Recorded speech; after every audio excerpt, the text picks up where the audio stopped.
This video is brought to you by Skillshare, an online learning community for creators with thousands of classes in design, business, and more. Unlike some websites where you have to pay for individual classes, with a premium membership from Skillshare, you get unlimited access, so you can take as many as you want, which is pretty nice. I'm someone who will jump into a particular part of a class, extract what I need to know, and move on. So sites where you have to pay a fixed fee, less good. I've talked about some classes I've taken before, and I'd still recommend these. There's the email productivity class from Alexandra Samuel, or just generally building good habits with Thomas Frank. Both of those are great, definitely worth checking out. Anyway, join more than 7 million creators learning with Skillshare. Skillshare are giving away 2 free months of premium to help you explore your creativity. If you click the link in the description box below, that's only for the first 500 people. After that, it's super affordable at only around $10 per month. And let's get into it.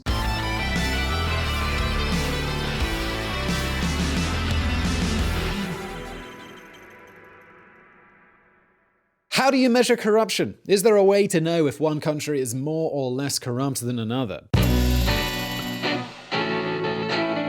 These are not easy questions to answer, as corruption is obviously not something legal and transparent, and therefore not easy to calculate or quantify. So the question stands: how can corruption be measured? Is it even possible?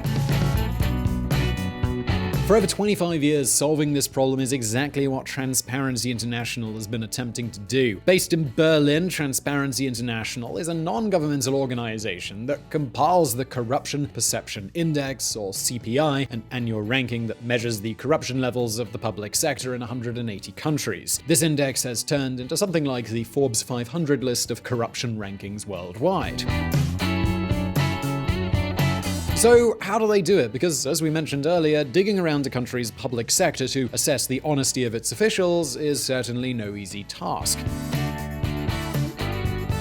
Basically, they prepare this ranking using data sources from a wide range of international institutions, which are in turn compiled by consulting and surveying business people, professionals, and experts in the field. It makes sense. Think about it for a moment. If a country's public system is suffering from corruption, people operating within the system must know about it. But what does all of this data tell us? Are we living in a corrupt world? Well, at least as far as corruption goes, it seems we're actually experiencing a bit of a low point right now.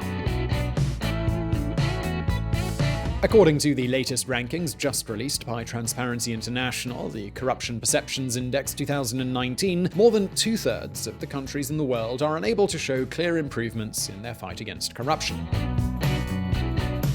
In other words, fighting against bribes, embezzlement, fraud, extortion, and so on seems more old-fashioned than flowers and a drive-in movie on a first date. Now, I'm guessing you probably have a couple of burning questions right about now, so let's start with the obvious. Which are the least and most corrupt countries on the planet? So let's dive right in. And we're going to start with the more positive side of the index and work our way down to where corruption is so commonplace it's basically just the norm.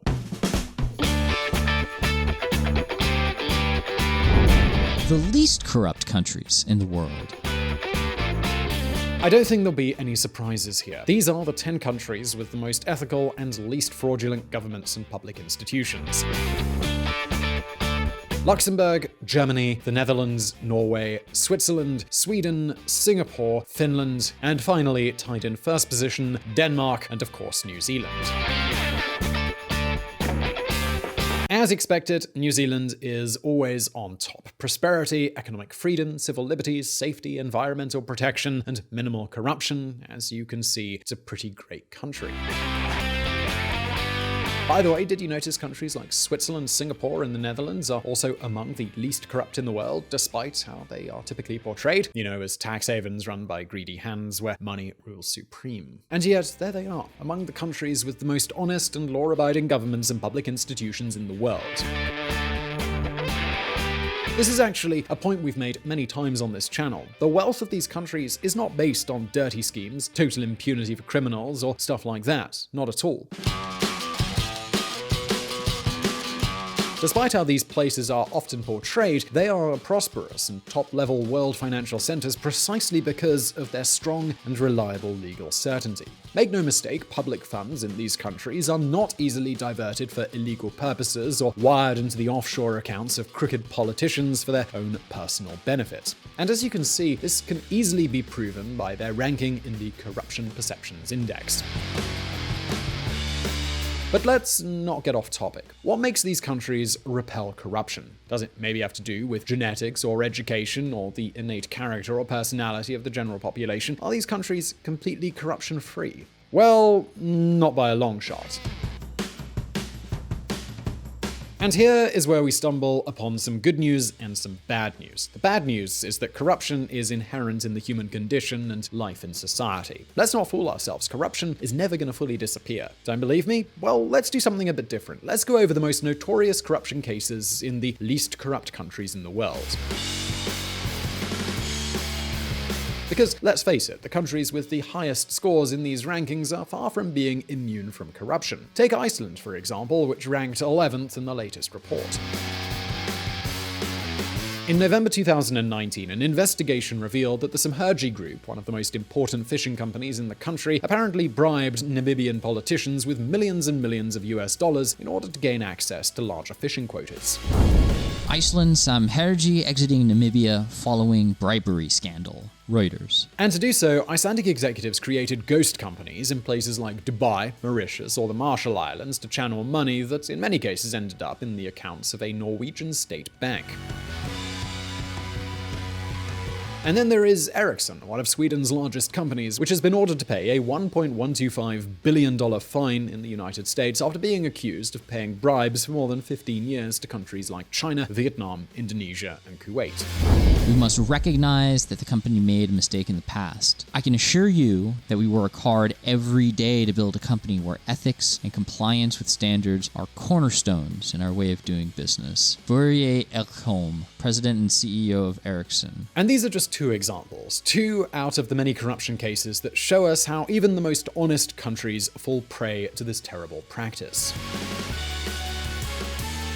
But wait a second, we also have good news, right? The good news is that we know that we can limit and reduce corruption to insignificant proportions with strong institutions and a high level of transparency. In other words, it really is possible to prevent corruption from stealing the prosperity and welfare from citizens. But now, let's get to the other pressing question of this video. Which are the most corrupt countries in the world?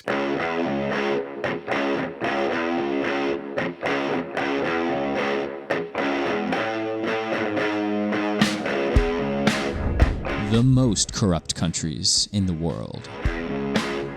Okay, so the race gets tighter as we go down the ranking, tighter than a World Cup final between Brazil and Argentina. These are the 10 lowest ranked countries on the list. The 10th most corrupt country is Libya, a country devastated by internal revolts and controlled by rogue local militias who are the real government behind the scenes. Everyday activities like buying food have to be sanctioned by these militia first. Just to give you an idea of how bad it is, in Libya people sometimes have to pay bribes in order to buy a piece of bread. And believe it or not, it kind of actually works. Let me explain. In these failed states with such harsh realities, head honchos openly tolerate corruption, not only because it fills their pockets, but because bribes largely replace wages. But let's move on. In 9th position, we have North Korea. This might surprise you, but in North Korea, the black market and the use of international currencies such as the yuan or even the US dollar have become very popular. It is in this landscape that public officials come across perverse, yet very lucrative incentives, the systematic collection of bribes, usually in foreign currency. And it isn't just that their wages are miserable, which they are, but to access the black market or unofficial markets, which we have talked about previously on VisualPolitik, foreign currencies are essential, so no one thinks twice about cashing in and looking the other way. But the government also turns a blind eye. Why? Because at the end of the day, the bribe system benefits its people. In North Korea, you have to pay bribes even to go to the doctor. 8th place goes to Afghanistan, and there's really not much to say here. This is a truly chaotic country where the government has been completely useless for the past 15 years, except in two areas: plundering reconstruction funds sent by the US and other world powers, and growing opium poppies to be processed and sold as narcotics. Even more shocking and outrageous is the case of Equatorial Guinea, number 7 on this list of shame. Equatorial Guinea has the highest GDP per capita of any African country. With just over $22,000 in purchasing parity, it ranks higher than countries like Mexico, Serbia, or Costa Rica. And it could rank even higher. With a small population of just over 1 million inhabitants, Equatorial Guinea is rich in oil, gas, and other natural resources. Yet, despite all of this, the vast majority of the population live in complete poverty. The reason? The country is run by Teodoro Obiang's highly corrupt regime, which is not only despotic, but also greedy and voracious. Yo creo que la democracia es un acto en el que se respeta la libertad de las personas. The fact is that while the elite enjoy all sorts of luxuries, accumulate billions in foreign accounts, and squander public money on absurd projects, most of the general population struggles to survive. As you can imagine, in such a place, the dollar is more important than the Constitution. Anyway, let's move on. The 6th position goes to Sudan, and 5th to Venezuela. Of course, you couldn't have a most corrupt countries list in the world without Nicolas Maduro and his Bolivarian narco-dictatorship cronies. Number 4 and 3, we have Yemen and Syria, respectively, 2 countries in a similar situation to Libya. In war-torn states, corruption tends to take over as a general substitute for the usual payment and pricing systems. Here, the loyalty of soldiers, guerrillas, and public bureaucrats is not bought with ideals and laws, but with cold, hard cash. The unofficial motto of these countries is pretty much every man for himself.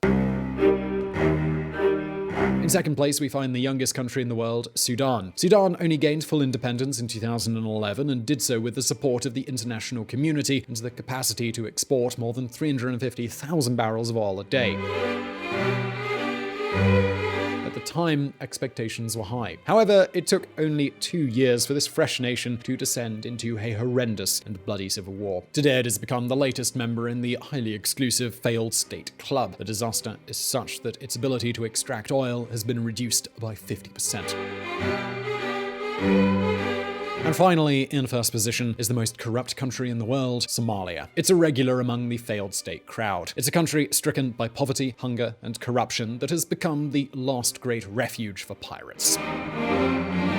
So there you have it, the top 10 most corrupt countries in the world. But as you know on this channel, we're always keeping a close eye on Latin America, and I'm sure you won't be surprised to know that this region is no stranger to corruption. So according to the latest rankings, which are the most corrupt countries in Latin America, other than Venezuela, of course?